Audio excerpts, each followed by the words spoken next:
Hey there. Subscribe to my channel. And also press this bell icon.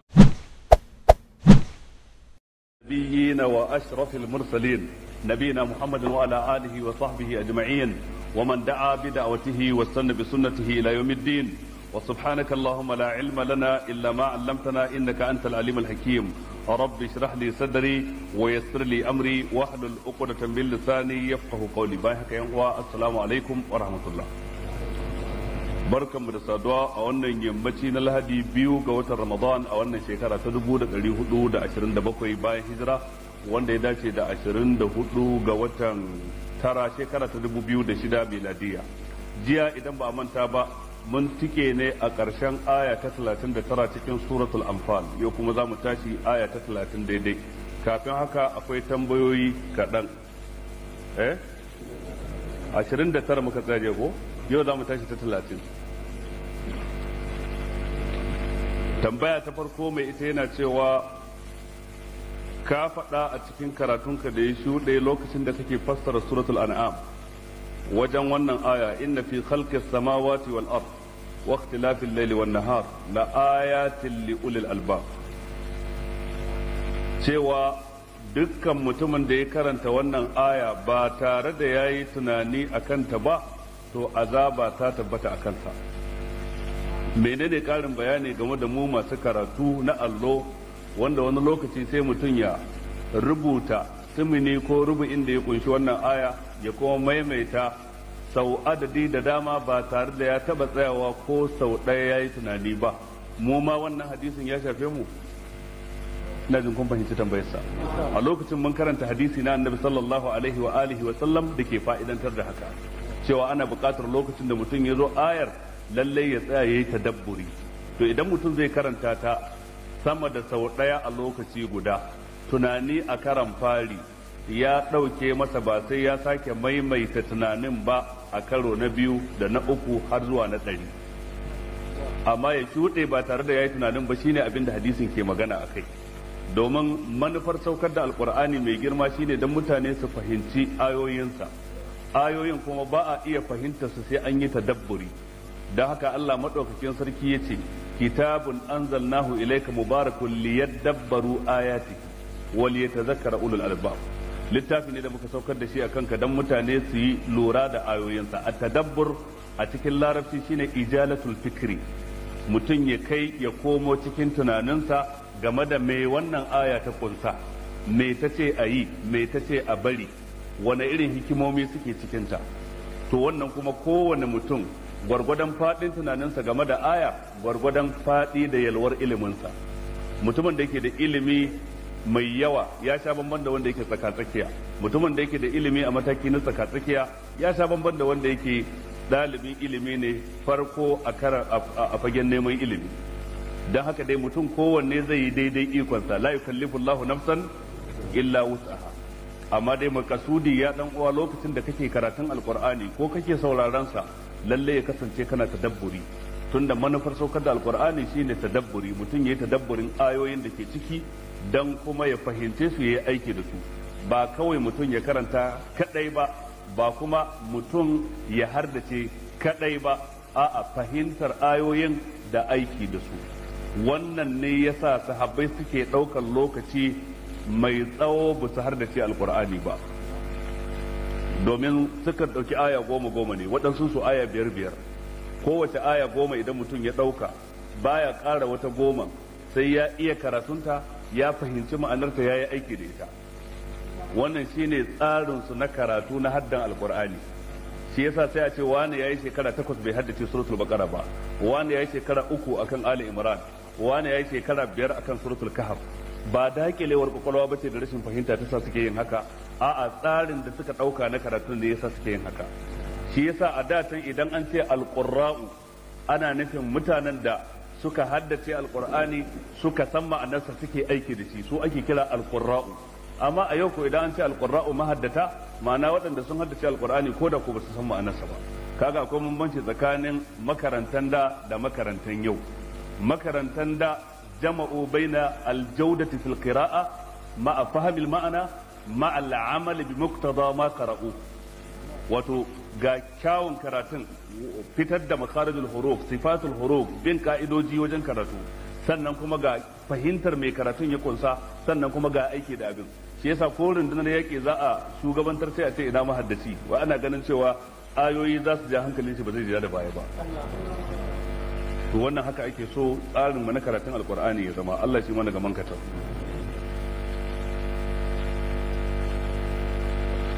Wannan yana cewa ko wani dan uwa yana halarta wannan darasi duk shekara ba shi da lafiya, yana bukatar yan uwa su sa shi cikin addu'a Allah ya ba shi lafiya. Dukkan wani wanda ba da lafiya a gida ko a asibiti ubangiji ta Allah shi ba su lafiya. Wannan yana cewa ayi gargadi ga yara matasa da yan siyasa suke amfani da su wajen shaye-shaye da liƙa hotuna da kashe juna da sadar juna da adda ko takobi. Ko shaka babu wannan barna ce. Don haka ma guguwar siyasar da ke tafe ta 2007 take da hadarin gaske sama da wadda ta taba shudewa a baya. Kun san saboda me? Shekaru guda 7 din nan na yanzu wanda suke dab da shiga 8 na jamhuriya ta 3 din nan ba a taba samun kuɗi ba a Najeriya ta irin su. Najeriya tunda aka halitta Najeriya ba ta taba tara dukiya ba wadda kuma ta shiga hannun masu mulki irin waɗannan shekaru 7 karshe da muke ciki. To saboda haka galibin kuɗin nan kuma kaɗan ne waɗanda ake wa talakawa hidima da su, kaɗan ne ake amfani da su don raya ilimi, don gina asibitoci da kiwon lafiya, don gyara hanyoyi, don kula da harkar tsaro, don kyautata wa su kansu jami'an tsaro don su tsare lafiya da rayukan jama'a. Kaɗan ne ake amfani da su ta hanyar haka. Sauran duk mutane sun mayar da su mallakar su, sun buɗe asusu a bankuna na cikin gida da na kasashen waje, suna investin ɗin kuɗin talakawa, sun mayar da su nasu na kansu. To wannan ta sa yanzu kowa yana son sai ya hau mulki, wanda yake kai yana son sai ya zarce, wanda bai hau ba yana son sai ya kwace. To tsakanin mai so ya kwace da mai son ya zarce kuma kowa ya tanadi 'yan daba da 'yan tauri da 'yan sara suka, waɗanda zai ba su naira 1000. A cikin naira 1000 shi zai bayanin yadda za su kashe ba, su za su sarrafa yadda za su kashe ba. Naira 1000 a cikin naira 1500 wannan ta madara ce, a baka kuma fasta da adadin da ake son ka liƙe ko da daddare ko da rana. Sannan kuma 300 wannan kuma na ƙwaya ne, sannan 200 kuma na wake da shinkafa. Ma'ana su za su sarrafa ma yadda za ka kashe kuɗin. Kai a ƙarshe mai ka tsira da shi? Babu abin da ka tsira da shi.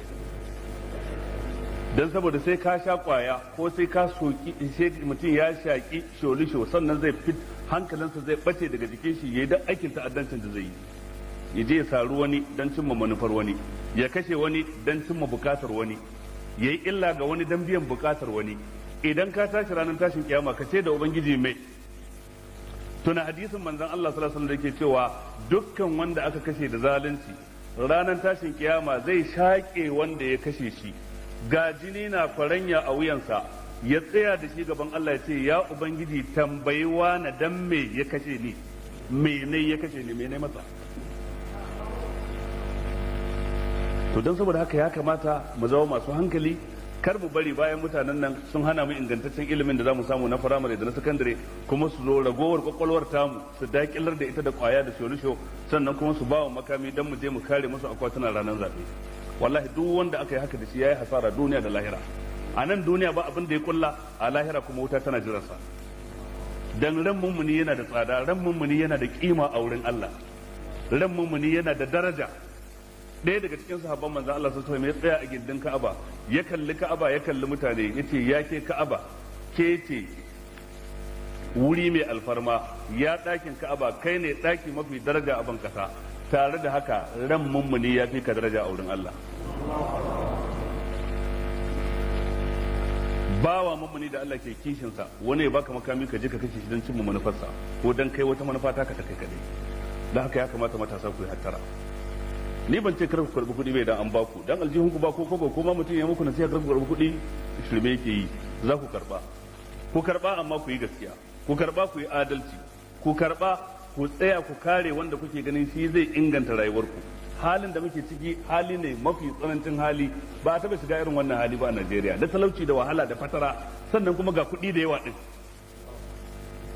Amma rashin ingantaccen shugabanci ya jefa mu halin da muke ciki. ka duba jami'an tsaro kana zaune a Sokoto a yi maka transfer Maiduguri ko daga Maiduguri a kai ka Sokoto idan an kai ka Sokoto nan ba dangi iya babu nawa ba kana da mace ɗaya da ya'ya 7 ba ruwan kowa da inda zaka zauna kai dai ka je ka yi reporting a Sokoto rana kaza ga watan kaza ba haka ce musu ba. Sannan bindigogin su irin dogaye rabi itace rabi karfe tun wanda tsoron mulkin mallaka suka bar mana dan girman Allah ya za a yi tsaro ta wannan hanyar su kuma yan fashi da manyan makamai ta ya za a yi harkar tsaro a irin wannan yanayi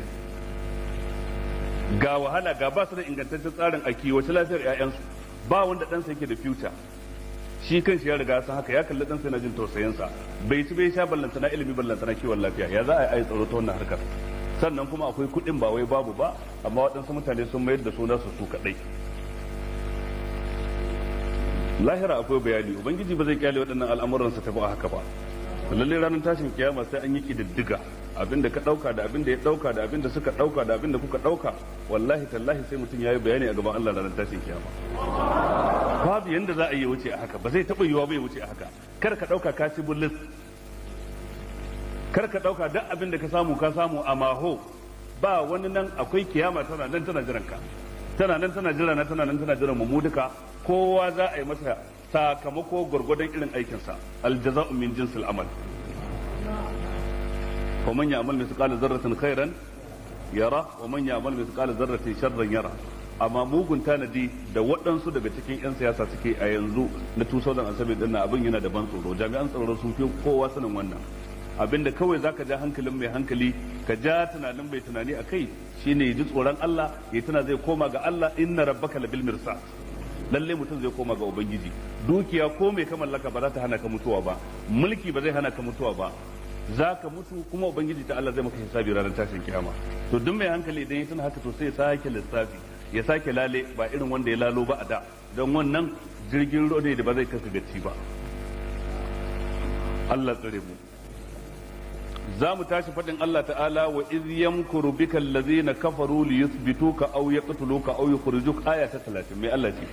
a'udhu billahi minash shaitanir rajim bismillahir rahmanir rahim wa iz yamkuru bika allazina kafaru li yuthbituka aw yaqtuluka aw yukhrijuka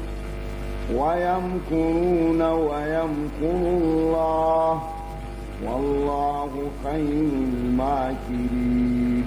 ويمكرون ويمكر الله والله خير الماكرين ubangiji ce wa iz yamkuru bika allazina kafaru tun lokacin da kafirai suka rinka kulla makirci a gare ka yamkuru bika allazina kafaru kafirai suka rinka kulla makirci a kanka lafazin almakaru yana nufin alkhadi'a yaudara ko kuma alhila wato dabara ko kuma muhawalatu iza'il ghairi an khafa'in kokarin cutar da wane a ɓoye ba tare da wanan ya sani ba wannan shine makaru shine makirci kafirai sun rinka kokarin cutar da manzon Allah sallallahu alaihi wa sallama su tattauna a ɓoye su yi musayar ra'ayi su yi musayan dabaru kowa ya kawo tashi dabara yaya za a cutar da shi ba tare da ya sani ba tuna lokacin da hakan ya rika faruwa kafirai suka rinka kulla makircin cutar da kai a ɓoye ba tare da ka sani ba ijtama'u lil mushawarati fi sha'anihi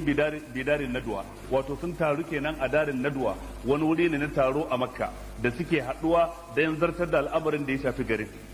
abinda suka zartar li yusbituka ko dai su kama ka su daure aw yaqtuluk ko kuma su kashe ka aw yukhrijuk ko kuma su kore ka daga gari wato kenan wani ya bada shawarar a kama shi a daure wani ya bada shawarar a kashe shi wani kuma yace a'a kamata yi a kore shi daga gari sun rinka kulla wannan dabara a boye ba tare da manzon Allah sallallahu alaihi wa alihi wa sallama ya sani ba amma Allah ya saukar da wahayi yake sanar da shi dan tunatar da shi ni'imar da yayi masa ta faɗakar da shi hakan wanda ba zai iya gane hakan ba dan wahayin Allah ba wanda wannan dalili ne da ke nuna annabi sallallahu alaihi wa alihi wa sallam bai san gaibu ba domin da ya san gaibu lokacin da suke mitin din zai fahimta zai gane amma bai gane ba shi da kansa sai bayan an saukar da wannan aya a kansa ubangiji ya ce wa yamkuruna wa yamkurullah wa yamkuruna suna kulla makirci da daddare don su cutar da kai wa yamkurullah ubangiji ta'ala na mayar musu da martani kan makircin wallahu khairul makirin ubangiji ta'ala shine fiyayyen masu dabara shine fiyayyen masu sanin hanyar da za a isar da amfani ko cuta ga wani ba wanda ya san hanya mafi sauki ta isar da cuta ga wani irin Allah ba wanda ya san hanya mafi sauki ta sadar da alkhairi ga wani irin Allah subhanahu wa ta'ala. Imam Ahmad dan Hanbal ya ruwaito hadisi shi da waninsa cikin malaman hadisi irin su Abdurrazzaq As-Sanani irin su Ibn Jarir Tabari a cikin littafin tafsiri irin su Ibn Hisham a cikin littafin sira daga Abdullahi dan Abbas Allah shi kare yadda a gare shi dangane da fassara wannan aya Abdullahi dan Abbas ce tashawarat quraishul laylatan bi makkah quraishawa sun hadu sun yi shawara a wani dare a cikin garin makka fa qala ba'dhum wani sashi cikin su suka ce idza asbaha fa asbituhu bil withaq yuriduna an-nabiy sallallahu alaihi wa alihi wasallam suka ce kawai abin da za a yi ya wayi gari da safe kawai ya ga mutane karti a kofar gidansa a kama shi a daure shi da igiya idan an kama shi an daure a igiya sai a sa ko a gogon dutse ko a wani daki a kulle a rufe dakin ta ko ina sai yar karamar taga wadda ta hanyar haka za a rinka jefa masa abinci a kyale shi a haka har ya mutu suka tattauna akan haka wa qala ba'dhum wani sashi suka ce baliktuluhu a a mafi kyau shine ku kashe shi wa qala ba'dhum wani sashi suka ce bal akhrijuhu ba haka za ku yi ba ku kore shi daga gari Abdullahi da Abu ce fa atla Allahu azza wa jalla nabiyahu sallallahu alaihi wa alihi wa sallam ala zalik sai Allah madaukakin sarki ya sanar da annabinsa irin abin da suke tattaunawa akai fa bata aliyun ala firashin nabiyyi sallallahu alaihi wa alihi wa sallam tilka al-laila Ali bin Abi Talib ya kwana a shimfidar annabi da daddare suna tsammanin annabin ne wa kharaja an-nabiyyu sallallahu alaihi wa alihi wa sallam hatta lahiqa bil ghari annabi ko ya fita cikin duhun dare har sai da je kogo da ke cikin dautsin saur ya je kwana a can wa batal mushrikuna yahrisuna aliyan yahsabunahu an-nabiy sallallahu alaihi wa alihi wa sallam mushrikai ko da aka tanada karfi majiya karfi waɗanda za su kashe shi tunda sun yanke shawarar kisan suka tsaya suna gadin suna fakon annabi sallallahu alaihi wasallam a shimfidarsa ba su san cewa aliyu bane a shimfidarsa falamma asbahu yayin da suka waye gari saru ilaihi sai suka je za su far masa falamma ra'au aliyan yayin da suka ga ashe aliyu ne akan shimfidar raddallahu makrahum suka gane ashe Allah ya mayar musu da martani game da makircin su fa qalu aina sahibu sai suka ce ina mutumin ka yake qala sai ce la adri ban san ina ya nufa ba faktasu asarahu sai suka bi sawunsa suna ta bin sawu falamma balagul jabala yayin da suka isa inda dutsen da kogon da annabi ke ciki yake khalafa alaihim sai sawun ya bace suka rasa ina sawu yake fa sa'adu fil jabal suka hau dutsen su leka nan su leka fa marru bil ghari suka zo daidai kogon da annabi ke ciki fara'au ala babihi nasjal ankabut sai suka ga giza-giza yayi saka a kofar kogon wanda alama ce ta cewa an dade ba a bi ta nan ba domin inda wani ya bi ta nan da ya yaye wannan sakar da giza-giza yi faqalu sai suka ce law dakhala ha huna lam yakun nasjul ankabut inda ya bi ta nan da babu wata saka da za a gani ta gizo-gizo ala babihi a kofar wannan kogo fa makasa fihi thalatha layalin annabi ya zauna a cikin wannan kogon dutse har kwana uku ana shirye-shiryen yadda za a yi hijira shi da sayyidina Abubakar Siddiq suna son su sami wanda yake gwani wajen sanin hanya kasu bi hanyar da aka saba bi yau da gobe dan za a bi sawunsu suna son a bi wata hanya ta kurda ta dabara yadda za a isar da su Madina kwana uku suna tanadi to wannan riwaya na kawo ta haka dan galibin abin da ke cikin littattafan tafsiri kenan da littattafan sira sai dai malamai sun tattauna akan riwayar sun tattauna akan ta tattauna mai yawa waɗansu sun inganta ta min awwaliha ila akhiriha kamar al-imam ibn kasir a cikin tafsirinsa ya inganta ta ibn hajar a cikin fatahul bari ya inganta ta waɗansu malamai suka ce a'a a cikin riwayar akwai rawi akwai cikin sanadin riwayar akwai rawi majhul don ibn ishaq ya ce haddathani man la attahimu ya bani labari wanda bani da tuhuma a kansa suka ce kai in baka da tuhuma a kansa faɗi sunansa mana mu ko mu gane muna da tuhuma ko babu kai kadai ne baka da tuhuma a kansa to wannan sai kawo cikas wajen a karɓi hadisin ina fata an fahimta don da ya bayyana shi an riga an san wane ne to sai a gani shin yana cikin waɗanda ya cika sharuɗan karɓa a karɓi riwayarsa ko bai cika sharuɗa ba dan a kyale masa riwayarsa. Dan haka waɗansu malamai suke da'ifantar da wannan riwaya irin su Sheikh Muhammad Nasiruddin Albani Allah ji kansa da gafara. Waɗansu kuma suka yadda da wani kaso na kissar, wani kaso suka da'ifanta shi, kamar tun daga farkon cewa Qurayshawa sun taru a darin Nadwa sun tattauna kan yaya za su yi da Annabi sallallahu alaihi wasallam, waɗansu sun tabbatar da wannan riwaya. Amma maganar an bi sawunsa ya shiga kogon dutse da har gizo-gizo ya yi saka a kofar kogon dutsen, suka ce wannan duk abin da ya nuna haka hadisi ne da'ifi, da haka ba za a iya tabbatar da wannan ba ta hanyar hadisi da'ifi. Amma dai a jumlace ya yan uwa, Annabi sallallahu alaihi wa alihi wa sallam lalle ya samu labari cewa ana yunkurin kashe shi, sawa'un an yi mitin ne a darin nadwa ko a wani wuri na daban, wanda shi da kansa ya ga ya kamata ya yi hijira bayan Allah ya masa izini, ya kamata ya yi hijira zuwa Madina. Ummu na Aisha take cewa da wahala wata rana ta zo ba tare da Annabi ya zo gidanmu ba, ko da safe ko da yamma, wato gidan Sayyidina Abubakar. Wannan ke nuna karfin alaka da abokantaka tsakanin Annabi sallallahu alaihi wasallam da Sayyidina Abubakar. Wannan fatun a Makka kenan kafin ma a yi hijira. Tace da wuya a waye gari Annabi bai zo gidanmu ba ko da safe ko da yamma. Ta ce wata rana da garjin azhar, rana ta yi rana kawai ba mu yi aune ba a tsammanin maziyarci sai ga Annabi ya shigo. A lokacin da ya shigo kuma ya sa rawani ya rufe fuskarsa, sai idanunsa ne kawai suke fitowa don canja kama. Ta ce tun daga lokacin sai aka fahimci lalle akwai wani babban al'amari. Na farko ya kawo ziyara a lokacin da bai saba kawo ziyara ba. Na biyu kuma ya rufe fuskarsa ba a shaida ko ina sai idanunsa. Ya shigo mutakanni'an, yace da sayyidina Abubakar, ubangiji ta'ala ya umarci ni da yin hijira, dan haka nazo in labarta maka. Sai sayyidina Abubakar ce sai dai mu tafi tare, sai dai mu tafi tare. Suka fita tare a wannan lokaci, suka tafi cikin wannan kogon dutse, suka buya su biyu. Yar sayyidina Abubakar na Asma'u ita take tanadan musu abincin da za su yi guzuri da shi, irin a busar da abu don karya ba sai an bukaci dafawa ba nan gaba. Aka sa a cikin buhu, ta yage wani bangare na zananta ta daure bakin buhun, ta je ta ajewa Annabi sallallahu alaihi wa alihi wasallam. Sannan Amir bin Fahira ya zanto yana kiwon dabbobi, yana gadin kogon dutsen ya ga kar wani ya biyo ta wajen. Da daddare idan ya dawo daga kiwo ya tatso nonon dabbobin ya kawo wa sayyidina Abubakar da Annabi sallallahu alaihi wasallam, shine abincin su har tsawon kwana 3. Sannan kuma ɗaya daga cikin ƴaƴan sayyidina Abubakar shi kuma yana shiga cikin Makka da rana ya je ya yawo ya ji me ake cewa, ya zama ɗan leƙen asiri. Idan an tattauna ya tara bayanai da daddare ya zo ya rahoton wajen Annabi, ya ce an ce kaza an ce kaza, ana kokarin ai kaza, ai wani ma ya musulunta an kama shi, wani an ɗaure shi, wani an buge shi, ya tarawa Annabi bayani. To a lokacin kuma sayyidina Abubakar ya nemi gwani wajen sanin hanya, shine Abdullah ibn al-Urayqit. Abdullah ibn Urayqit kuma kafiri ne a lokacin, bai ma musulunta ba. Aka yi jinga da shi zai bi da su ta barauniyar hanya zuwa Madina,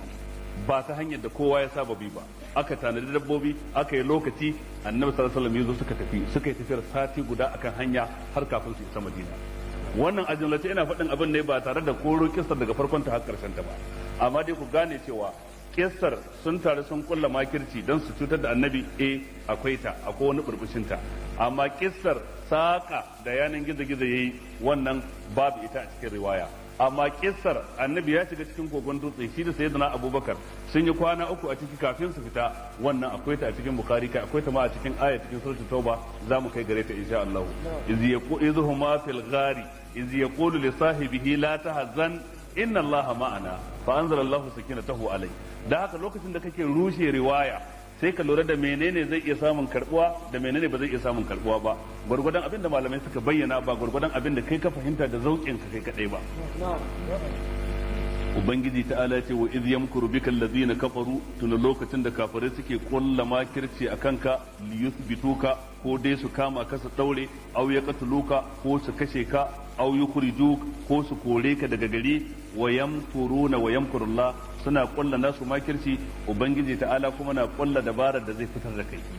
Lafazin shi almakar din yana nufin makirci ko yana nufin dabara. Idan mutum yayi amfani da dabara wajen tabbatar da gaskiya da rushe ƙarya, to ya zanto makarun mahmud, wato makirci abin yabo. Amma idan mutum yayi amfani da dabara wajen tabbatar da ƙarya da rushe gaskiya ya zama makrun mazmum, wato makirci abin zargi, abin a kushe. da haka su makircin su abin a kushe ne, amma makircin da za a siffanta ubangiji subhanahu wata'ala da shi almakaru idan an jingina shi ga Allah wannan ana nufin abin yabo. da haka ubangiji ta'ala baya yin almakaru mutlaqan sai fi muqabalatil makri, almakaru fi muqabalatil makri. su sun yi makirci ubangiji ya mayar musu da martani, su da suka yi nasu ya zama mai abin zargi, abin kushe. na ubangiji wajen mayar musu da martani ya zama mai abin yabo, adalci, sakamako na abin da suka yi. waje za'u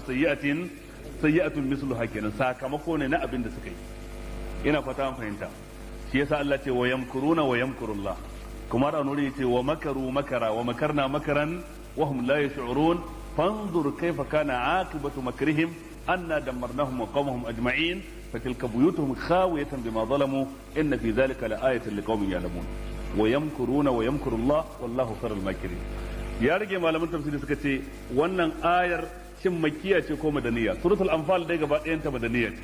waɗansu suka ce ita ayar wannan kadaitacciyar ta yar makka ce, amma waɗansu malaman tafsiri suka ce a'a ita kanta ma yar madina ce, domin saukar da ita a madina dan bayanin wani abu da ya faru a makka wannan ya faru ne dan tunatar da annabi cewa ka tuna wata ni'ima da Allah ya maka da can a makka irin yadda yanzu kuma ya maka ni'ima ka ci nasara a yakin badar. a tunatar da shi ni'imar da ta wuce, a haɗa kai tsakaninta da ni'imar da take dan ya yawaita godiya ga ubangiji, ya dace da abin da Allah ce la in shakartum la azidannakum wa la in kafartum inna azabi lashadid. ubangiji ce wa idza tutla alaihim ayatuna qalu qad sami'na law nasha'u la qulna mithla hadha in hadha illa asatirul awwalin wa idh qalu allahumma إن كان هذا هو الحق من عندك فأمطر علينا حجارة من السماء أو ائتنا بعذاب أليم. وما كان الله ليعذبهم وأنت فيهم وما كان الله معذبهم وهم يستغفرون. وما لهم ألا يعذبهم الله وهم يصدون عن المسجد الحرام وما كانوا أولياءه إن أولياؤه إلا المتقون ولكن أكثرهم لا يعلمون. وبنجي وإذا تتلى عليهم آياتنا yayin da aka karanta musu wani sashi na ayoyinmu qalu sai su ce qad sami'na, hakika mun ji abin da aka karanta na ayoyin Allah akan mu. law nasha'u la qulna mithla hadha, mu ma inda mun so, inda mun ga dama da mun faɗi irin wannan zancen. menene sabo a cikin wannan? in hadha illa asatirul awwalin, wannan din ba komai bane face asatirul awwalin, tatsuniyoyi ko kuma labarai na al'awwalina mutan farko na da suka shuɗe baya a tarihi. wato wani sashi daga cikin kafiran maka suke faɗin haka idan an karanta musu alkur'ani a madadin su yadda cewa wahayin Allah ne, aike ne da Allah ya yi ga manzon Allah sallallahu alaihi wa alihi wa sallam zuwa ga ɗaiɗaikun al'umma don su yi imani da shi su rabauta, sai su ce ko alama wannan ba wahayi bane, wannan ba zancen Allah bane, tatsuniya ce ko labarai ne irin na mutan da aka tattara aka faɗa mashi, shi ma ya zo yana faɗa wa mutane. da haka in ko labarai ne yau ai kowa ma in ya ga dama zai iya kirkiro labari, kowa ma in ya ga dama zai iya bada labari. law nasha'u la qulna misl hadha, inda mun so, inda mun ga dama da mun faɗi zance makamancin wannan. in hadha illa asatirul awwalin, wannan din ba komai bane face ta tsinniyoyin mutan da. wa qalu asatirul awwalin naktatabaha fa hiya tumla alaihi bukratan wa asila, suka ce labarai ne na mutan da iktatabaha ya nemi a rinka yi masa shifta cewa ce mun kaza ni kuma in rubuta ba na labari in rubuta ya tattara su gaba daya ya zo ya ce wai wahayi ne haka suka rika cewa ubangiji ta'ala mayar da martani a madadin annabi yace qul anzalahu allazi ya'lamu sirra fis samawati wal ard innahu kana ghafurur rahima kace da su wanda ya saukar da wannan alqur'ani shine wanda ya san sirrin abin da ke cikin sammai ya san sirrin abin da ke cikin ƙasai shine ya saukar da shi ولقد نعلم أنهم يقولون إنما يعلمه بشر وبنجد لسان الذي يلحدون إليه أعجمي وهذا لسان عربي مبين من سنتوا وي suna kirkirar magana su ce wai wani ne cikin mutane ya koyar da annabi wannan alqur'ani ubangiji ta'ala ce ko alama ba haka bane ba lisanul ladzi yulhiduna ilayhi ajamiyun wanda suke zargin shi ya koyawa da annabi alqur'ani din ba ajame ne ba ya da fasaha wa hadha lisanun arabiyyun mubin shi ko alqur'ani cike yake da fasaha zancensa a fili yake larabci ne gyararren larabcin da babu kuskure a cikinsa ta yaya za a yi wani mutum ba ajame mara fasaha kidahumi ya koyar da zance mai cike da fasaha da bayani ai akwai cin karo da juna tsakanin abinda alqur'ani ya kunsa da kuma wanda ake da'awar shi ya koyar da annabi alqur'anin ba Allah ba ina fatan kun fahimta ma'ana dai ubangiji ta'ala ya mayar da martani akan su dangane da wannan da'awa ta su malaman tafsiri sun tattauna kan cewa wane ne wanda ya faɗi wannan magana cikin kafiran makka waɗansu suka ce shine an-nadr ibn al-harith an-nadr ibn al-harith wannan zance shi yafi karfi cikin dukkan zantuka don shi mutum ne dan kasuwa yakan je kasar fasha wato kasar farisa ko kace kasar fasha idan ya je ya ga littattafai da suka shafi labarai kasan mutane ne masu tsohuwar hadara tsohuwar civilization mutanen fasha idan ya ga littattafai da labarai sai ya kawo lokacin da annabi ke karantar da alkur'ani shi ma sai ya kafa majalisi a gefe yana karanta mutane labarai da kissoshi wai dan ya janye hankalin mutane daga alkur'anin da manzo Allah ke karantar da mutane da ya ga cewa hakan ta kici sai ya ga cewa fa ku daina ganin yana burge ku irin abin da ko ga yana kawo muku shine ne ma irin nawan ba bambanci nawan tatsuniyoyi ne shi ma nashin tatsuniyoyi nawan labarai shi ma nashin labarai kaji labarin adawa samudawa da wane ne duk dai labarai ne ba wahayi bane wai abin da yake so ya ce qur'ani ba wahayi bane ba to Allah ko ya riga ya tabbatar da cewa alqur'ani wahayi ne wama huwa biqawli sha'irin qalilan ma tu'minun wala biqawli kahinin qalilan ma tadhakkaruna tanzilun min rabbil alamin saukakken littafi ne daga Allah ubangijin talakai suka ce launa sha da kullu misal hadha in hadha illa asatirul awwalin wa idh qala allahumma tuna kuma lokacin da suka rika cewa allahumma in kana hadha huwa al min indik ya ubangiji in har wannan alqur'ani gaske ne daga wajenka fa amtar alaina ijaratan minas sama to ka aiko mana da duwatsu ruwan duwatsu daga sama aw itina bi azabin alim ko kuma ka kawo mana azaba mafi radadi wai abinda suka faɗa ke to wannan magana wanda ya faɗe ta kamar yadda hadisi riwaya ta nuna cikin bukhari wato shine abu jahal shine kangarewarsa ta kai ce da annabi in dai wannan alqur'ani da kake da'awa gaske ne Allah ya saukar maka da wahayi akan sa to muna roƙon ubangiji ya saukar da azaba akan mu kaji da Allah irin wannan mafi munin magana shine wani ya so ya goranta wa Muawiya wani bai hude da ya game da shi yace ban taba ganin wawaye ba irin mutanen Kalarabawa yace saboda me yace mutumin da zai ce Allahumma in kana hadha huwa al-haqq min indika ai da ya kamata yace fahadina ilaihi ya ubangiji in wannan abu gaske ne daga wajenka ne shiryar da mu gare shi amma a madadin ya faɗa haka dan wauta sai ce fa amtir alaina hijaratan min as-sama aw itina bi azabin alim yace ba wata tafi wannan a duniya sai ce haka kai ce yace haka ne sai ce ni ma ban taba ganin ba wawaye irin mutanen ka Yahudawa yace saboda me yace a mutanen da aka halakar da Fir'auna dangane da su sun zo bakin teku za su ketare ruwa ba su da kwale-kwale aka sa annan Musa ya dauki sanda yadda tekun ya dare gida biyu fan falaka fa kana kullu firkin ka tawdil azim Allah ce fadrib lahum tariqan fil bahri yabasan la takhafu darakan wala taksha suka bi hanya ke kasashiya suke teku amma ketare wasu daga wurin ke da wuya tufafinsu ma da damshin tekun a jikinsu amma yayin da suka wuce ta wani kauye suka ga ana bautar gumaka sai suka ce ya Musa da Allah na ilahan kama lahum aliha annabi Musa ce innakum qaumun tajhalun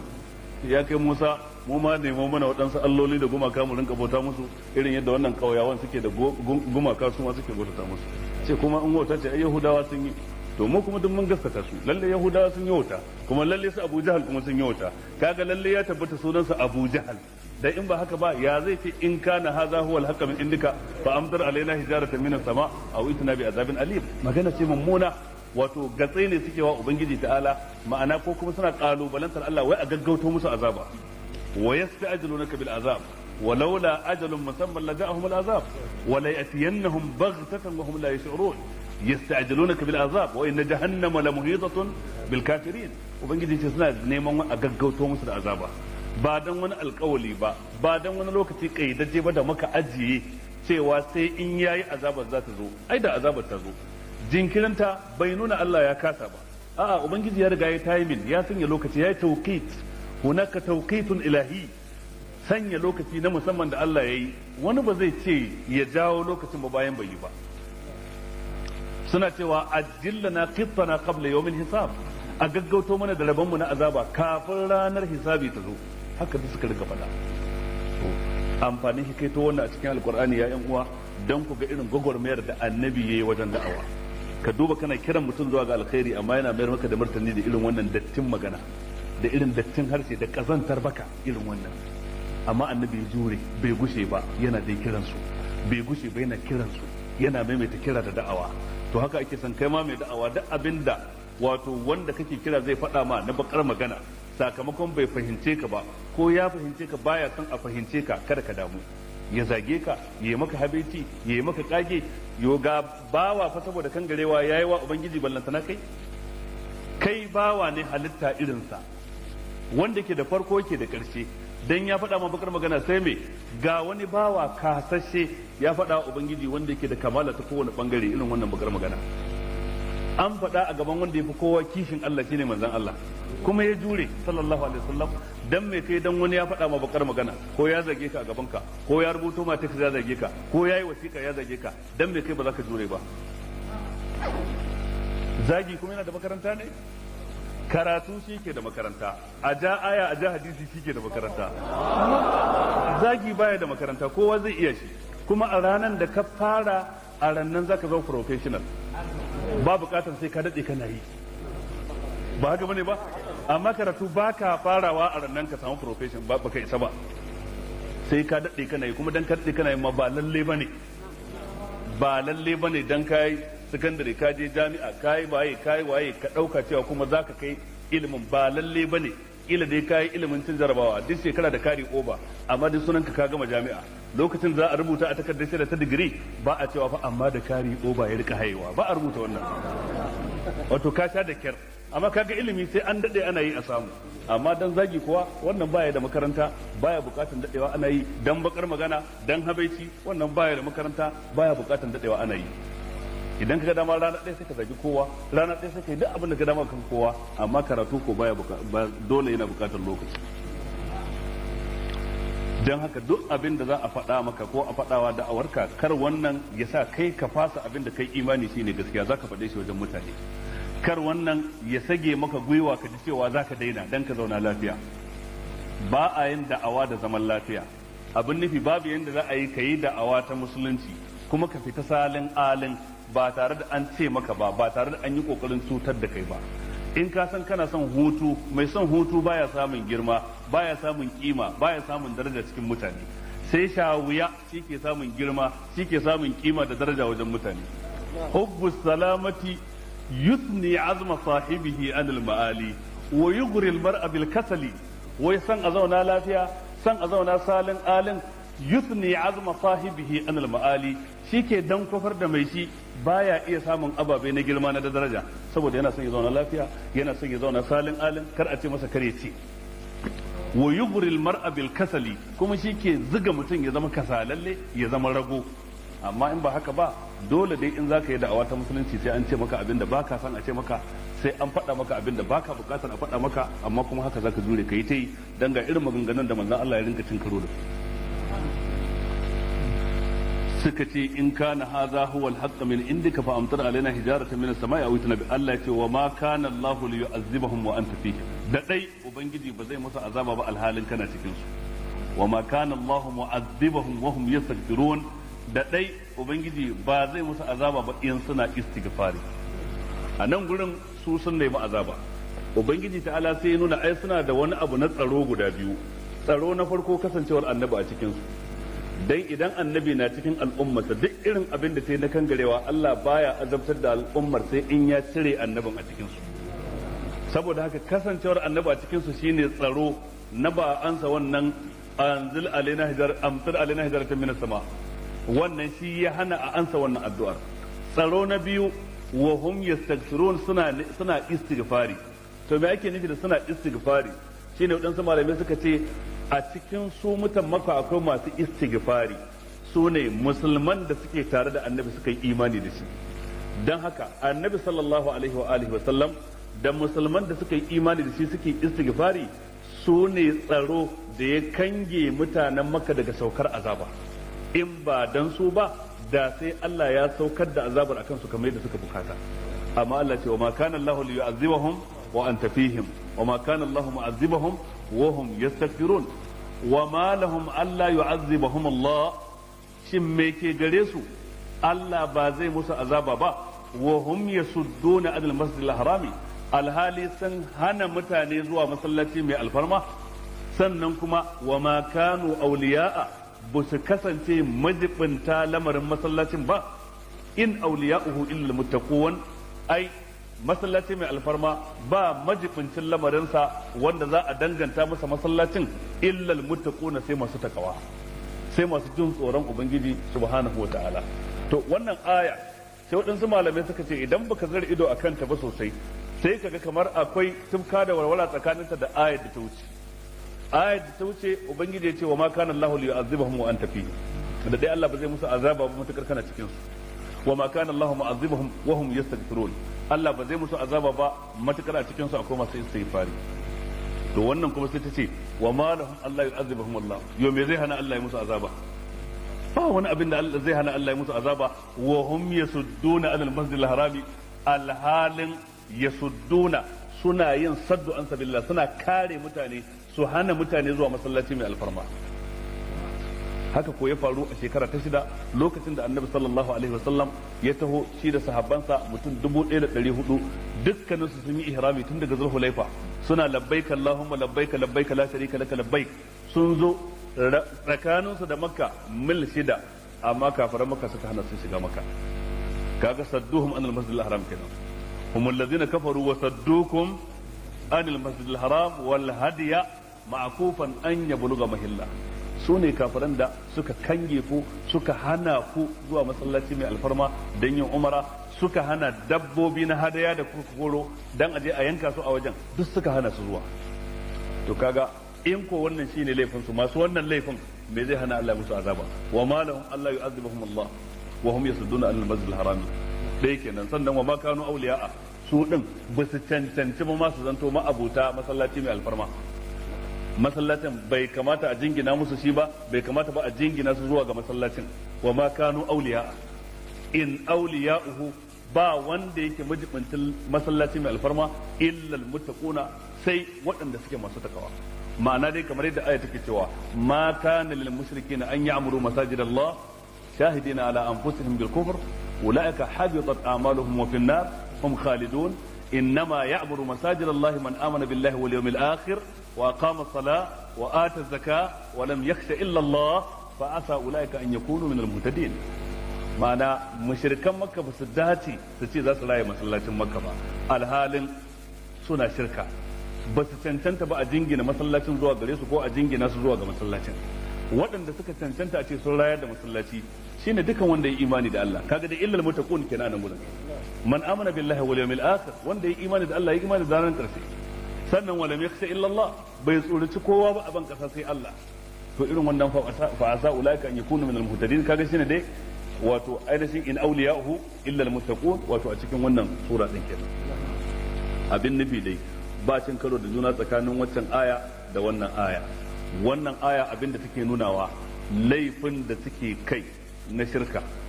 da laifin da suke kai na hana mutane zuwa masallaci mai alfarma shi kadai ya isa ya sa a yi musu azaba, in ba dan annabi na cikin su ba, in ba dan a cikin su akwai wanda suka musulunta suke istighfari ba. Wato ita wannan ayar tana nuna cancantar a yi musu azaba saboda laifinsu, waccan kuma tana nuna abin da ya kare azabar shine samuwar annaba cikin su da kuma istighfarin da mummune suke yi, kamar dai da Allah ce wa ma kana rabbuka liyuhlikal qura bi zulmin wa ahluha muslihun. Ubangiji baya halakar da al'umma dan sun yi zalunci, ma'abuta alƙaryu dan sun yi zalunci Allah baya halakar da su wa ahluha muslihun in a cikin su akwai masu son kawo gyara. A gari akwai mabarnata amma akwai masu son kawo gyara. Kullum masu son kawo gyara su ne masu wa'azi, su ne al'amiruna bil ma'ruf wa nahuna 'anil munkar, masu umarni da kyakkyawa, masu hana mummuna. To irin wannan su suke zama tsaro a garin ta yadda Allah ba zai danki garin da azaba ba. In aka neme su aka rasa, ko da akwai masu salaha mutanen kwarai a karan kansu amma ba sa hana a yi barna, ba sa yin wa'azi, ba sa umarni da kyakkyawa ko wani daga mummuna, to wannan kadai ba zai sa a kare garin daga azaba ba. Dan hadisi ya tabbata a cikin Bukhari, ɗaya daga cikin matan Annabi ta ce anuhu laku wa fina salihun, a iya halakar da mu ko da akwai salihan bayi a cikin mu, akwai mutane na gari. Manzo Allah ce na'am idza kasura al-khabath, za a iya halakar da ku ko da akwai salihan bayi din, matukar barna ta yi rinjaye, matukar ayyukan ta'addanci da fasadi a ban kasa suka yi yawa, za a iya halakar da ku. To kaga ta ce wa fina salihun, a can gurin kuma Allah na nufin al-muslihun, wato as-salih mutumin da yake ingantacce a karan kansa, nagartaccen bawa a karan kansa, amma al-muslih wanda yake ya gyara kansa yana kokarin sauran mutane su gyaru. To samuwar irin wannan a gari sune karo a cikin garin, sune tsaro na garin, wato dan su magadan annabawa ne su, dan dukkan wani muslih a ban kasa to a bayan annabi ke, annabi bai kawo gyara ne, daga nan sai malamai kuma wanda dama an ce warasatul anbiya, in sun zanto na gaske malaman da za su karanci gaskiya su isar da gaskiya ga mutane. Ina fata an fahimta. Sai Allah ce وما كان صلاتهم عند البيت إلا مكاء وتصدية فذوقوا العذاب بما كنتم تكفرون. وما كان صلاتهم عند البيت إلا مكاء وتصدية. sallar da suke yi a wurin ɗaki mai alfarma ba ta kasance ba illa muka'an, face fito da baka, sannan wa tasdiya da tafi da hannu. Fadhuqul azaba bima kuntum takfurun, ku dandana azaba saboda abin da ko kasance kuna yi na kafirci. Wato wannan aya suko ne na lissafa irin munanan ayyukansu. Yasudduna anil masjidil haram, wannan laifi ne cikin laifukansu. Wa ma kanu awliya'a, wannan laifi ne cikin laifukansu. Sannan kuma wa ma kana salatuhum inda albayti illa muka'an, a madadin sallah lokacin da suke ɗakin Ka'aba ba abin da suke illa muka'an, face fito da baka. Ai kun san fito, wato mutum ya hura bakinsa dan ya bada sauti, sannan wa tasdiya da kuma tafin hannu. Wannan shine abin da suke yi. Wato kenan wurin da ya cancanta a kaskantar da kai ga Allah, a yi ruku'i, a yi sujada, wurin da ya cancanta a yi itikafi dan bauta ga Ubangiji, tunda Allah madaukakin sarki tun da can ya ce da Annabi Ibrahim da Isma'il, wahidna ila Ibrahim wa Isma'ila an tahira baiti lit-ta'ifina wal 'akifina war ruk'i sujud, wato ku tsarkake wannan daki nawa lit-ta'ifina dan masu dawafi idan sun zo aikin haji ko umara, wal 'akifina dan masu itikafi, war ruk'i sujud dan masu ruku'i da sujada, masu sallah kenan. Wannan shine hakikanin abin da ya kamata a yi a ɗakin Ka'aba. To amma su kafaran Makka sai suke laifuka manya-manya kamar haka. Laifi na farko shirka, kiran wani Allah. Sannan laifi na biyu yin tsiraici lokacin da mutum zai je wajen. Sannan laifi na uku fito da baka. Laifi na hudu tafi da hannu. To ta yaya tafi da hannu da fitan baka za su zama ibada? Babu yanda za su zama ibada. Ta yaya wurin da ake bukatar ado da kwalliya sai mutum ya je tsirara kuma ya dauka hakan ibada ne da neman kusancin Allah? Babu yanda za a haka ya zama ibada. Ubangiji ce ya bani adama khudhu zinatakum inda kulli masjid wa kulu washrabu wa la tusrifu. Saboda haka ana bukatar ado, ana bukatar sanya tufafi a wurin, a tsarkake wajen tsarki ma'anawi, a tsarkake wajen tsarki hissi, tsarki ma'anawi wato tsarkake wajen daga dukkan magana da bata dace ba, da aiki wanda bai dace ba.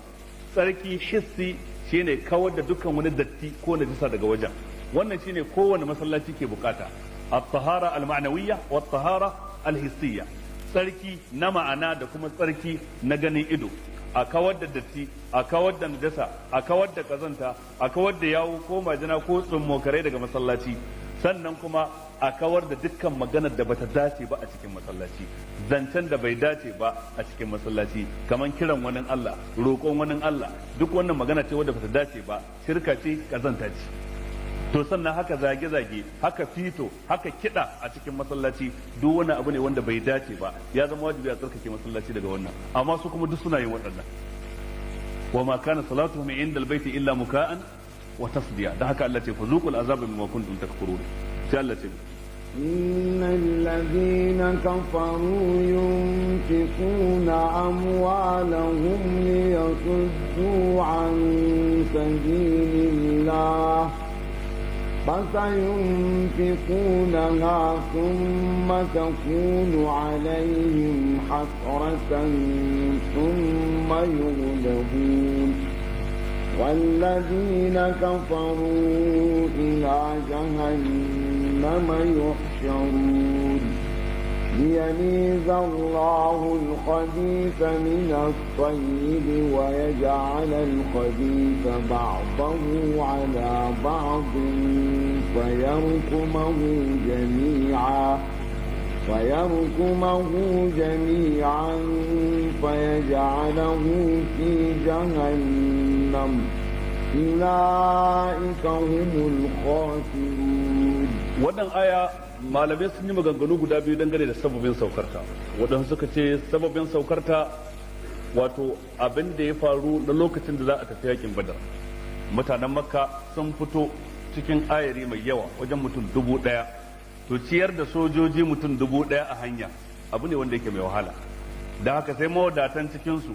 dan su karfafi sojojinsu dan saboda tsananin adawarsu da musulunci da Annabi sallallahu alaihi wa alihi wa sallam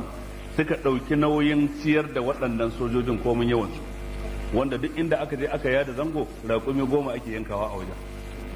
raƙuman goma farko wane ya bayar, 10 na biyu wane ya bayar, 10 na uku wane,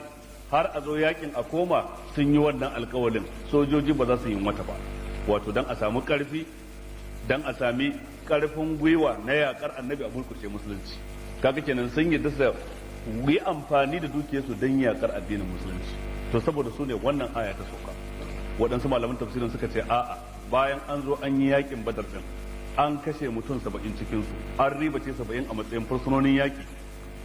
Ayarin da Abu Sufyan ke shugabanci na kasuwanci daga kasar Sham, wanda shi mutan Makka suka fito su kare, suka canja hanya suka ɓoyewa Annabi da musulmai ba a gansu ba har suka isa Makka lafiya ga dukiya ga riba ta kasuwanci daga Sham. To lokacin da aka gama yakin Badar sai suka ce to dukkan wanda yake da dukiya a cikin wannan ayarin na Abu Sufyan lalle ya bada wani kaso da za a haɗa wutar rundunar yakin dan aje a yakin Annabi a Madina, kaga yakin Uhud kenan, dan a ɗauki fansar abin da ya faru a Badar. To a wannan duk waɗanda suke da hannun jari da yawa a cikin dukiyar suka rika ware manya-manyan dukiyoyi, aka haɗa runduna mai ƙarfi, ita ma aka tafi da ita dan yakar Annabi sallallahu alaihi wa alihi wa sallama da sahabbansa. Ko dai wancan ko wannan, galibi sun fi ambatan na farko, amma dai idan mutum ya bi mulabasat na saukar ayar zai fi karfafa zance na biyu shine sanadiyan saukar ayar. Amma kamar yadda muka sha faɗa a nan gurin shine sababin saukar aya baya nuna takaituwar hukuncin ayar akan sababin. Muna nan dai akan maganar da malamai ke cewa al-ibratu bi umumil lafzi la bi khususis sabab, abinda ake izina da shi fadin ma'anar ayar ba sababin saukar aya ba. Ko da aya ta sauka dan wani sababi dan wani dalili, to amma hukuncinta ya shafi wannan sababin, ya shafi duk abin da ya kama da shi daga nan har ya zuwa lokacin da Allah zai nade kasa. Ubangiji ya ce innal ladzina kafaru, lalle waɗanda suka kafarta cikin mutanen Makka, yunfiquna amwalahum liyasuddu an sabilillah, suna ciyar da dukiyoyinsu, suna kashe kudadensu liyasuddu an sabilillah, dan su hana mutane bin tafarkin Allah, wato dan su yaƙi mutane da sojansu, su yaƙe su da ƙarfin tattalin arziki, su yaƙe su ta kowace hanya, su hana mutane bin tafarkin Allah, su hana mutane musulunci. Ubangiji ce fasayunfiquna, lalle da sannu za su kashe dukiyoyin nasu, thumma takunu alaihim hasra, sannan dukiyoyin su zame musu abin yi wa nadama, domin lafazin hasra yana nufin ashaddun nadam, mafi tsananin nadama. kazalika yurihim Allahu a'malahum hasaratin alaihim wa ma hum bikharijin minan nar. kaga hasarat jam'i nan hasra wato guda ɗaya kenan. ya hasratan alal ibad, wato ainihin zai kasance abin yi wa nadama a kansu, sun mai gulabuwan sannan kuma a ta nasara a kansu a rinjaye su. wallazina kafaru ila jahannama yuhsarun, lalle waɗanda suka kafirta wutar jahannama ita ce makomarsu. wannan aya tana ɗauke da alƙawari game da mummunai duk inda suke, sawa'un mummunai a da, mummunai a yanzu, mummunai a wani lokaci da zai zo nan gaba. tana ɗauke kuma da labarin shine kafirai za su rinka tara dukiya don su yaƙe ku da dukiyoyinsu. a da sun tara sun yaƙi annabi da sahabbai, sannan a yanzu kuma suna tara dukiya kuma don su yaƙe ku ko musulmi a duk inda kuke. ubangiji ce fasayin fi kona ha za su kashe dukiyar wajen yakar ku, sun matakunu alaihim hasra, amma kuma abin zai zame musu tsananin nadama tun a nan gidan duniya, sannan tsananin nadama a rayuwa ta barzahu, da kuma tsananin nadama a ranar tashin kiyama. a nan gidan duniya babu kafirin da za a ɗauki ransa face sai yana mai gamsuwa cewa addinin musulunci shine gaskiya, amma kuma gashi ya riga ya kashe rayuwarsa gaba ɗaya akan yakar musulunci. a lokacin mai rage yayi nadama a lokacin da nadama ba ta da amfani. falam yakun yanfa'uhum imanuhum lamma ra'u ba'sana sunnatullahi allati qad khalat fi ibadihi wa khasira hunalika al-kafirun. sannan yayi nadama a rayuwa ta barzahu a cikin kabari bayan an binne shi saboda azaban kabari da ya ci karo da ita. sannan kuma yayi nadama a ranar tashin kiyama azabar kabari. Allah ce wala nuziqannahum min al-azab al-adna dun al-azab al-akbar la'allahum yarji'un. al-azab al-adna wadansu malaman sun fassara shi da wahalhalu da za su ci karo da su a wajen yaki in sun je yaki da mummunai, wannan azaba ce makusanciya. wadansu malaman sun fassara shi da azabar da za a yi musu wajen daukar rai. waɗansu malaman sun fassara shi da cewa azabar kabari ake nufi, dan an ce dunal azabil akbar, kafin babbar azaba kuma ita ce ta ranar tashin kiyama. wa yawmal qiyamati yuradduna ila ashaddil azab wa Allahu bighafilin amma ya'malun ko amma ta'malun. dan haka dai wato wannan alƙawali ne na ubangiji subhanahu wataala, za su kashe dukiyar ta zame musu nadama, sannan sun mai gulabun da karshe kuma za a rinjaye su, za a ci galaba akan su. ko da kaya kafirai sun ci galaba akan mummunai,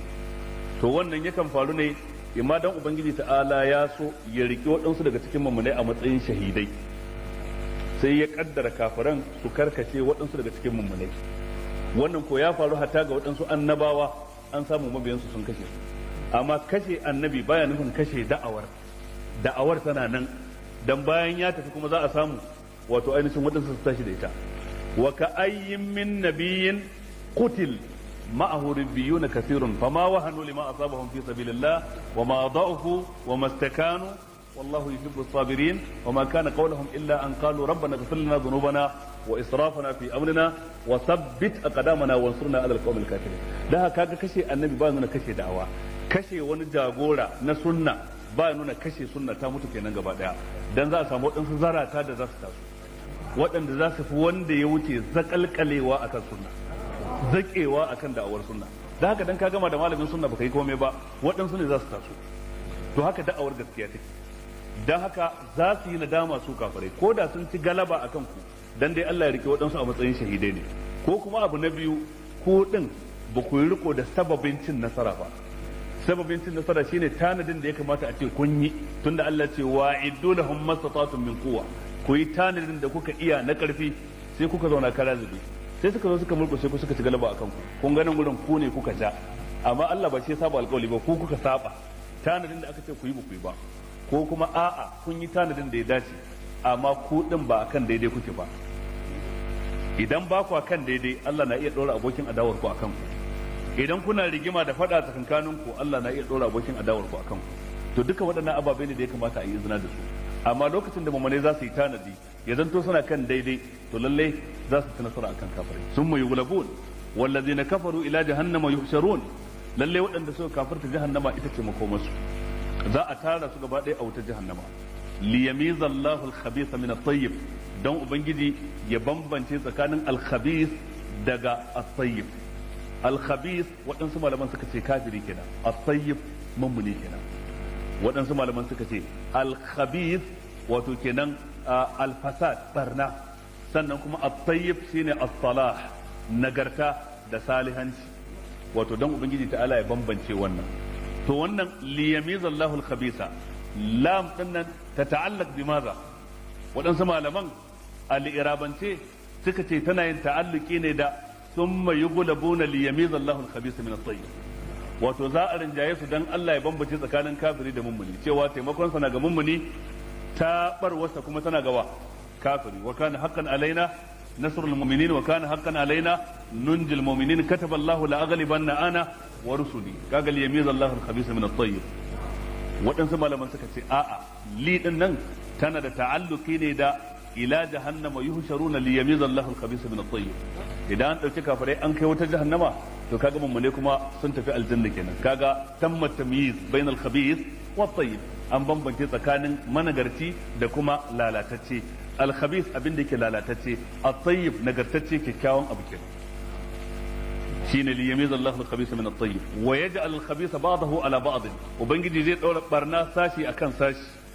wato haka kafirai za su zama a cikin wuta wani akan wani wani akan wani mai saukin azaba shine a sama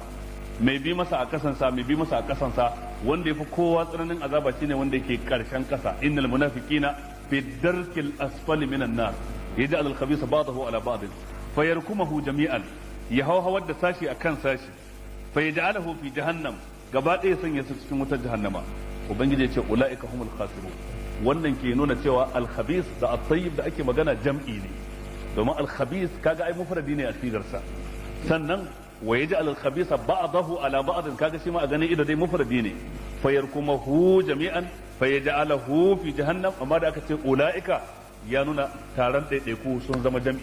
ulaika humul khasirun lalle waɗannan su ne hasararru waɗanda za su tafi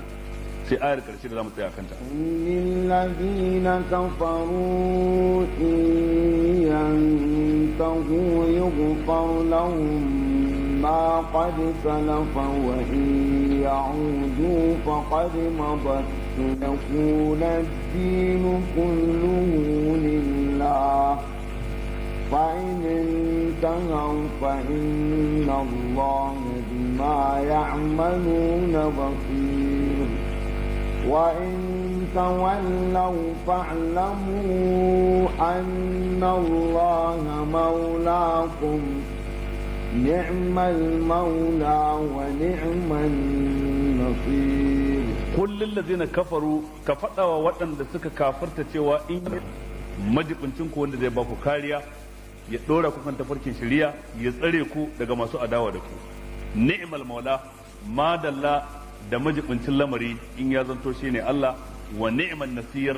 madalla da mai taimako in ya zanto shine Allah ya ubangiji ka taimake mu ya ubangiji ka jibinci lamarin mu sai yammacin gobe dan Allah ya kai mu game da tafsirin mata ba gobe za mu fara ba sai jibi talata idan